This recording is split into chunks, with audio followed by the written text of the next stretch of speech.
Right.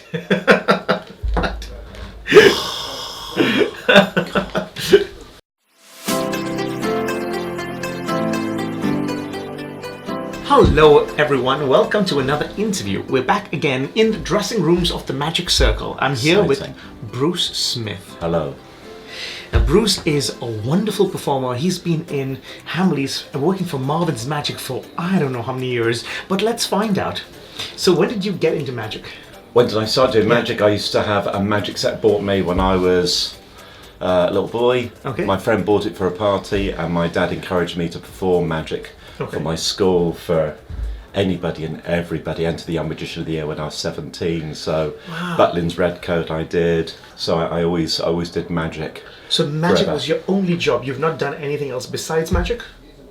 Yes. My school was, Bruce, you can't do magic when you leave school. What have you got planned? Okay. So I did engineering did an OND in engineering in Taunton Tech for 3 years, and then I went on to North Staff's Poly to do an HND in engineering, and I was rubbish. I'd left the college by the following February. Okay. And that's another story, good story, Right. but I won't tell you now. Okay.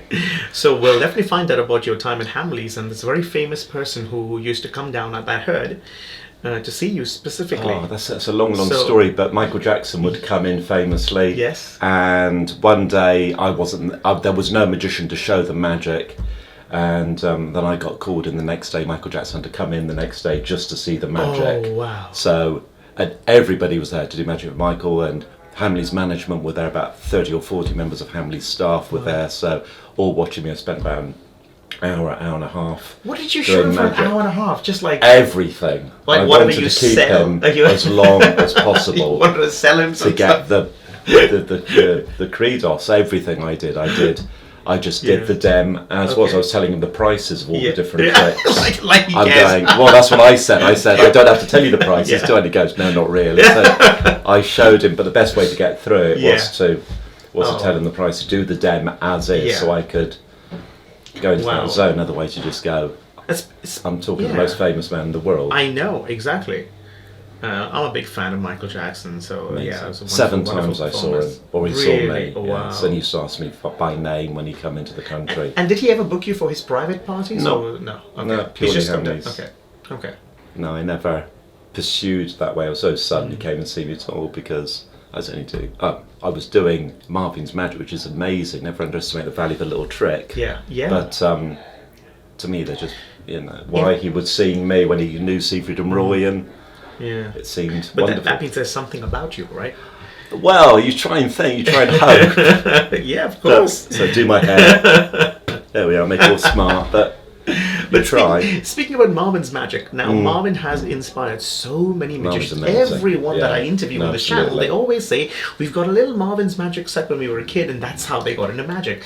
But you have been with Marvin for a long time. With Marvin's Magic, when it's Marvin's Magic, part of Marvin's Magic started in 1987. Wow. And I started in 1987. There was about 12 magicians, and we were all started in the Hamleys, Regent Street. Right. At the time they had Hamleys stores, they had about 10 other stores. Oh, okay. So I was in Bath, they had one in York, Newcastle, Luton, there's about 10 other stores, Birmingham. Right. And so we all met up in London, did brief training, brief knowledge, demonstrating on the stand up on the 4th floor in Hamleys, where me and Mark Paul and Nick Reed and Paul Andrews all got together last week. So if you go onto their Facebook, you can see pictures of us, where we stood, and that was that was very sentimental and very, very lovely to see them again. And sorry about the noise. But no, it's amazing what Marvin teaches, because it's all about the performance, all about how to present, how to make things, but not just doing the trick. It's getting the box, presenting the box, having the magic wand at this angle.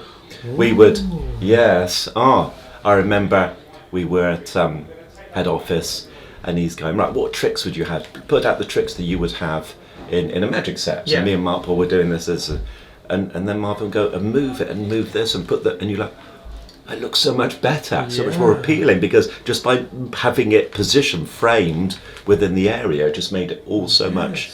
So it's really important how And Marvin always gone about, you know, everything. You've got to treat everything like jewellery. Yes. Don't go just pick it up, because if you don't care, why would the audience? True, very true. You've got to suspend their disbelief. But if you don't give a monkey's a read your body language, people are experts at body language. So one of the things you learn demonstrating is body language. You learn how to speak, and it's not, for television you'll see right through my body language because this is really close up. But for Hamleys, for a £35 set, I do a good body language £35 set, as it were. Does that make sense? Yeah. You do what you have to do to get that level of performance for 20 odd people. It's different again if you're on a cruise ship or if you're on television or if you're on, but you have to learn body language and you have to understand at least how it works and how important it is. It's stupid, it's so stupid how pathetic we are that we fall for a smile, that we fall for a tone of voice, because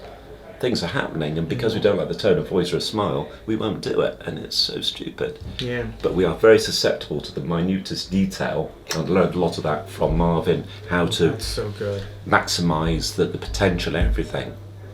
Wow. I'm Marvin's going to get Marvin on this channel very soon. Yeah, do it. So we'll have a chat with him. Incredible, very knowledgeable. But now you're training, now you're in charge, you're head of training for Marvin's Magic.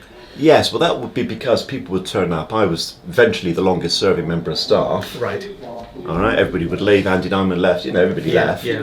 And of course it'd be, oh, Bruce will show you. They'd go on the stand, Bruce will show you, Bruce will show you, Bruce will show you. And it'd be, I'll be here, and they'd be on the other stand, and they'd be doing that, and I'd go, oh, do this. Right. And then eventually I'd be telling them why to do that. Yeah. And then every time I taught them, I'm teaching me. Yeah. And every time you say something, you have, you go back a step and realise why you did it in the first place. And then along comes a new lad, never done magic before, Hamid, and he was brilliant, and he contradicted what I said. He'd go, don't say that, say this. And I'm like, that is genius. Wow. So between us, we moved on the next step, and that's where a lot of the ideas come from. So never say magic is easy, because that's like saying I'm stupid, I'm clever, you're stupid. But if you're trying to sell magic, you've got to tell them it's easy. So you've got a real conundrum of how to get around that problem. It's so different from actually performing and then selling magic, right? There's two sorts of magicians. You've got Aladdin and the lamp, all right? So Aladdin does the magic, but he's not a magician, he's got a lamp. He rubs the lamp, a genie appears, amazing things will happen, incredible story will happen. And we're interested in Aladdin. Aladdin's wonderful, Aladdin's incredible, but if anybody had the lamp, they could do the same. True. All right? That's what I do. Anybody has this, they can do the same. They can do the amazing, the wonderful, and Aladdin will still be amazed, the genie, the wonder of the things that are happening, but it's this that does the magic. The lamp is the magic. Right. Whereas Dumbledore, he is the magic. Only Dumbledore can do what he is doing. Only Dan Brown can do what he's doing because he's got NLP, he's got the psychic, he can read minds, he can do this. So you've got the magicians who are magic in themselves and are performing magic, and you've got magicians who are really not that common because it's the things that do the magic, and not many magicians have the things that do the magic. They are doing the magic. I have trained, I have done this, I've done that, and I'm amazing, I can do all the rest of it. Yeah.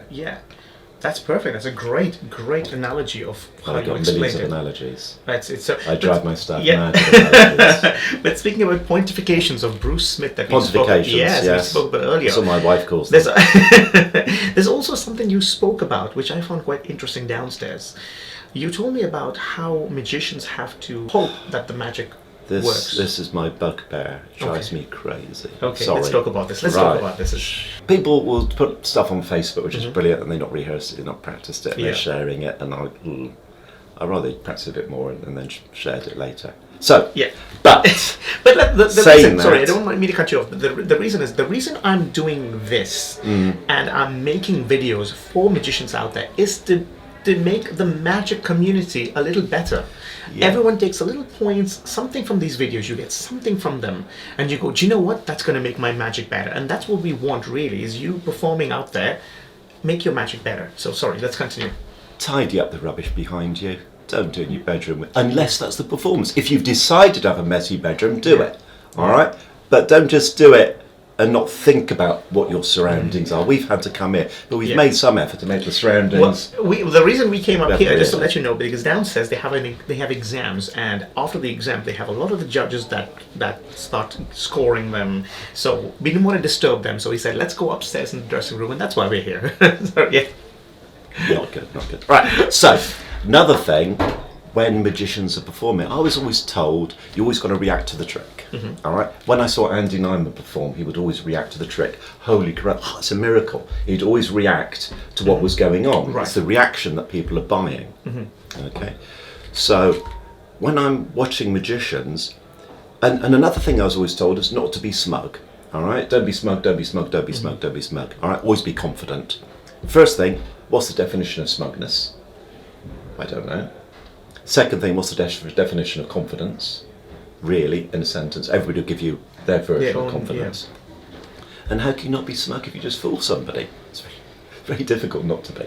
All right. So what you do, instead of, if you're going to do something, you've got to hope it's going to work. Yeah. A lot of magicians perform and know it's going to work. They're expecting it to work, but they're not hoping. They're not. There's not element, this could fail. I just watched a few weeks ago now, watched Henry White's act doing his cards. It was amazing because he put himself up these boundaries for these card routines and he was hoping that it worked, and he put so much effort into the story, into the effort, into the complexity of it, the moves. You could see this tension that he's put himself under this stress, that when he succeeded, he was allowed to pat himself on the back. All right. So I have an analogy. My another analogy is the football player. So imagine we're interviewing now. You're interviewing me. Yes. Hello, Bruce. Hello, how are you? I'm fine, thank you. Oh, are you going to play Arsenal today? Oh, yeah. Arsenal have been rubbish this year. I'm going to score a goal in the 10th minute, 20th minute, 30th minute, 40th minute, 4 goals. Arsenal rubbish. Well, I'm going to score those goals. All right. So 10, 20, 30. I score a goal. I come off the field. What are we going to talk about? You're going to go, oh, right, you did score that goal in the 10th minute, 20th, 4th minute. And you go, yeah, I knew I would. Yeah. All right. But if you're interviewing the footballer and the footballer goes, oh, we're playing Arsenal today. They've been rubbish this year. But they're going to go down fighting. Right. They're going to really try, to scrape every ounce of whatever they can, so they don't lose this match. They're not being good, but they're going to fight like dogs. Yeah. And now people are more invested. If I score 1 goal, I will be so pleased. I'll be so pleased. I'm going to try my hardest to score 1 goal. If I score 1, I'll be over the moon. Yeah. In the match, I actually score 2 goals. All right, so that's the scenario. I want to score 1. I hope I score 1, and I come off the match. Now, what we're going to talk about? Oh, brilliant! What a great game! Yeah, I not only scored 1 goal, which I was hoping for. I scored 2 goals, and now I can get excited. By what I've done. Everybody wants me to do well because I'm hoping, I'm trying to do better. I'm trying to succeed in the thing I'm doing. When you see magicians, they just do it. They know it's going to work. There's no try. There's no. I've practiced this for millions of years. And you can't see the tension in their face that they're trying to do that impossible thing. And so when they go take their applause, who cares? Oh, also, and you see them and they pout. They pout. I mean, I swear. Right.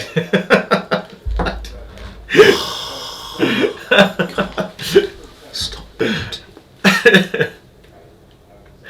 And then when they fool you, then they smile. Right. I think you shouldn't have smiled because I fooled you. You should have smiled because the trick works. Oh wow, that's amazing. Wow, it worked. And then you can share it with them. Watch Henry White. He shared this success with the people instead of showing off his success to the people. It's anyway, fantastic points.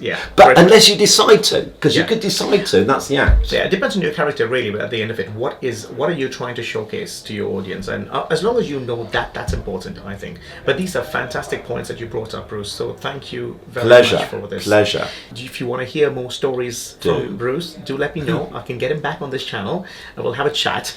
But if you like this video, don't forget to comment. Let me know what you liked about the video. Give it a little thumbs up and subscribe to the channel. and I'll see you guys in the next video. Bye bye.